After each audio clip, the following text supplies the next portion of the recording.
Hello everyone, आज है 4 नवंबर और आज इस वीडियो में हम बात करने जा रहे हैं रिलायंस इंडस्ट्रीज के बारे में। देखिए, रिलायंस इंडस्ट्रीज में एक शार्प फॉल हमें देखने को मिला था, लेकिन आज एक बड़ी तेजी हमें देखने को मिली है।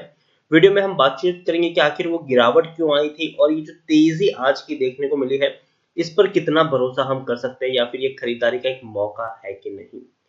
तो वीडियो को मैं शुरू करूं उससे पहले अगर आपने अभी तक चैनल को सब्सक्राइब नहीं किया है तो प्लीज अभी इसे सब्सक्राइब कर लीजिए, क्योंकि आगे भी बहुत सारे वीडियोस हैं जो आपको काफी ज्यादा हेल्प करेंगे।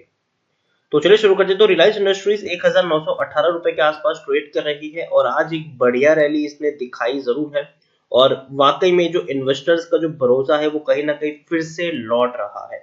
लेकिन पिछले एक महीने की हम बात करें तो पिछले एक महीने में 13 से 14% की गिरावट थी।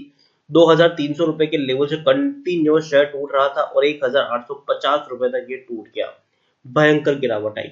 इसकी वजह भी थी, इसकी जो सबसे बड़ी वजह थी वो यही थी कि जो मैक्वायरी है, काफी बड़ी दिग्गज ब्रोकरेज फर्म है, इन्होंने रिलायंस इंडस्ट्रीज का जो टारगेट प्राइस है उसको कट डाउन कर दिया था। और वो भी 42% कट डाउन किया था उन्होंने। एक्चुअली सबसे पहले रिलायंस का जो टारगेट प्राइस रखा था वो था तकरीबन तकरीबन उनका जो टारगेट प्राइस है वो 2000 रुपए के आसपास का टारगेट प्राइस है, 2050 रुपए के आसपास का उन्होंने टारगेट प्राइस था। लेकिन उन्होंने रिलायंस को अंडर परफॉर्म की रेटिंग दी और टारगेट प्राइस को कम करके 1195 रुपए का कर दिया, जिसने कहीं ना कहीं मार्केट में एक पैनिक क्रिएट किया। और उस पैनिक के चलते हमें एक बड़ी गिरावट यहाँ पर हमें देखने को मिली और शेयर टूट के बिखरना शुरू हो गया। एक और खबर थी जो हालांकि रूमर थी, अभी भी उसकी कोई पुष्टि नहीं हुई है। और वो रूमर ये थी कि मुकेश अंबानी जी की जो तबीयत है वो खराब है। और उस एक रूमर के चलते भी कहीं ना कहीं एक डेंट जरूर लगा था रिलायंस इंडस्ट्रीज को। लेकिन मैं यही कहूंगा कि जब तक कोई ऑफिशियल स्टेटमेंट नहीं आता है तब तक किसी भी रूमर पर विश्वास करके मार्केट में ट्रेडिंग नहीं करनी चाहिए। और मैक्वायरी ने डेफिनेटली अपनी रेटिंग यहाँ पर जरूर दी है। हालांकि ये तो सच बात है, मैक्वायरी ने डेफिनेटली अपनी रेटिंग यहाँ पर दी है और टारगेट प्राइस को कट डाउन किया है।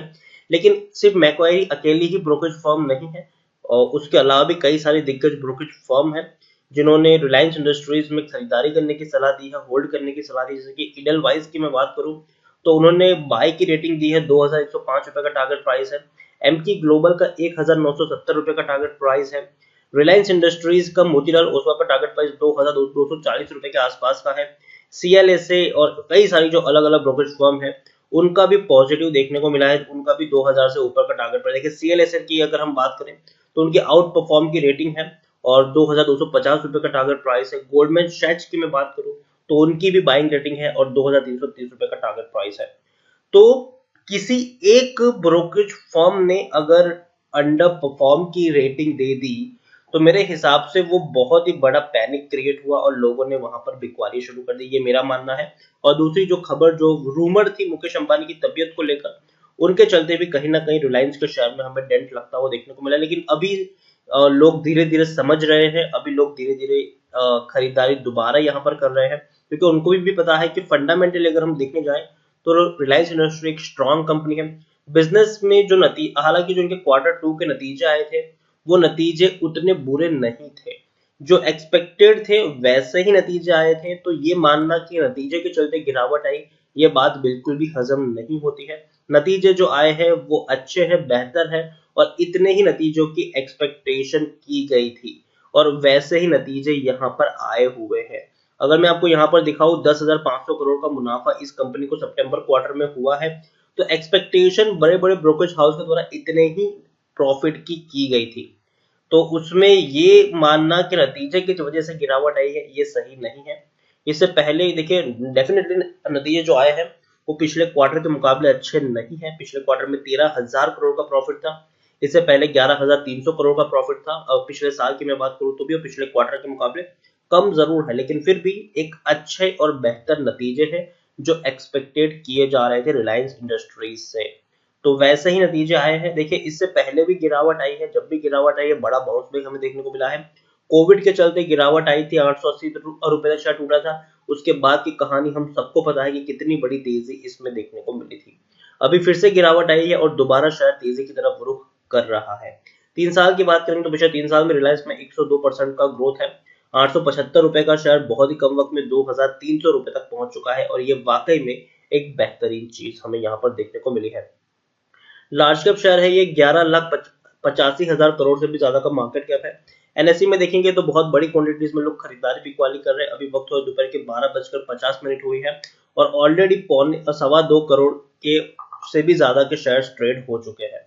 यहाँ पर हम देखें तो प्रमोटर कंटिन्यूसली खरीदारी कर, देखिए फंडामेंटली ये चीज कंपनी बहुत ही दमदार है और प्रमोटर का जो भरोसा है इस कंपनी के ऊपर वो भी बहुत बहुत बहुत शानदार है।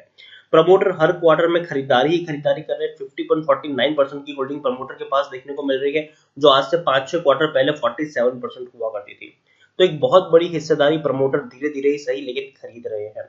एफआईएस भी खरीदारी कर रहे हैं, 25.20% की होल्डिंग एफआईएस के पास है। म्यूचुअल फंड और इंश्योरेंस कंपनी ने थोड़ी सी कट डाउन की है, 5.12% और 5.92% की होल्डिंग म्यूचुअल फंड और इंश्योरेंस कंपनी के पास देखने को मिल रही है।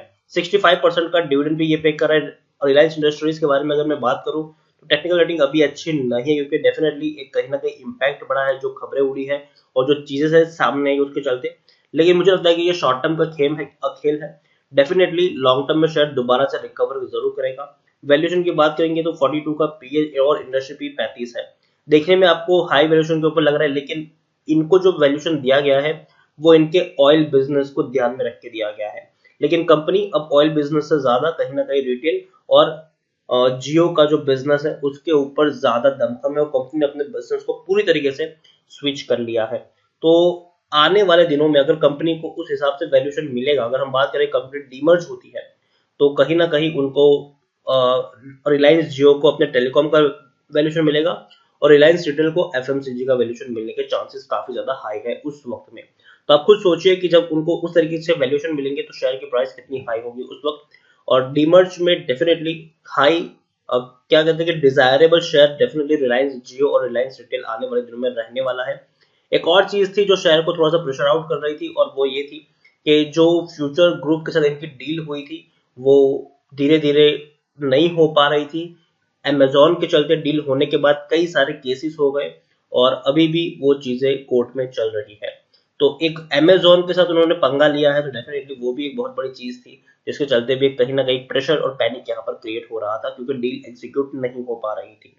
यहाँ पर अगर हम देखने की कोशिश करेंगे तो प्रमोटर ने हर क्वार्टर में खरीदारी की है और ये सबसे बेहतर साइन है रिलायंस इंडस्ट्रीज के लिए। ओवरऑल कुछ चीजें थी जो इस शेयर को तोड़ रही थी, जैसे कि मैंने आपको पहली चीज बताई कि नतीजे एवरेज थे, उतने अच्छे नहीं थे ना ही उतने बुरे थे, लेकिन नतीजों के चलते ये गिरावट नहीं आई है। गिरावट आने की सबसे बड़ी वजह थी कि मैक्वायरी ने इनका जो टारगेट प्राइस था वो कट डाउन किया और दूसरी वजह थी कि जो रूमर थी मुकेश अंबानी की जी की तबीयत को लेकर उसने कहीं ना कहीं थोड़ा सा इम्पैक्ट इसको जरूर पहुंचाया है। और तीसरी जो बात थी वो यही थी कि फ्यूचर ग्रुप के साथ जो इनकी डील होनी थी एग्जीक्यूट होनी थी उसमें डिले हो रहा है अमेजोन के चलते और कोर्ट केस भी यहाँ पर चल रहे हैं।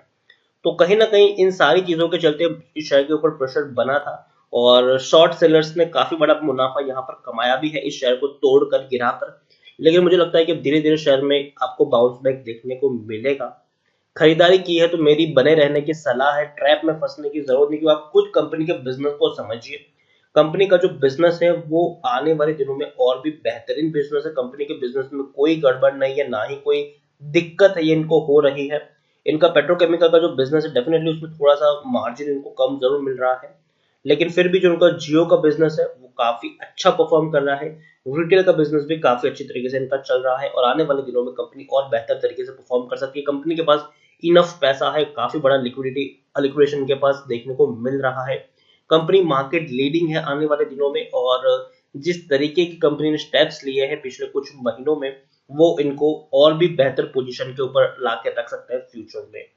तो खरीदारी की है, बने रहने की सलाह है। डेफिनेटली शॉर्ट ट्रेडर्स आपको ट्रैप करने की कोशिश करेंगे, आप पैनिक में आएंगे, बेचने की कोशिश करेंगे, लेकिन मैं कहूंगा कि रिलायंस इंडस्ट्रीज में अगर आपने खरीदारी की है तो डेफिनेटली आपने लॉन्ग टर्म का सोच कर ही खरीदारी की होगी। तो लॉन्ग टर्म का नजरिया रखिए, यहाँ पर शॉर्ट टर्म में गिरावट आए तो डरने की जरूरत नहीं, आपके पास वो मौका है खरीदारी करने के लिए। जब भी रिलायंस में गिरावट आए आप यहाँ पर बाइंग करो को अपनाए, ना कि पैनिक में आकर बेचने का मन बनाए।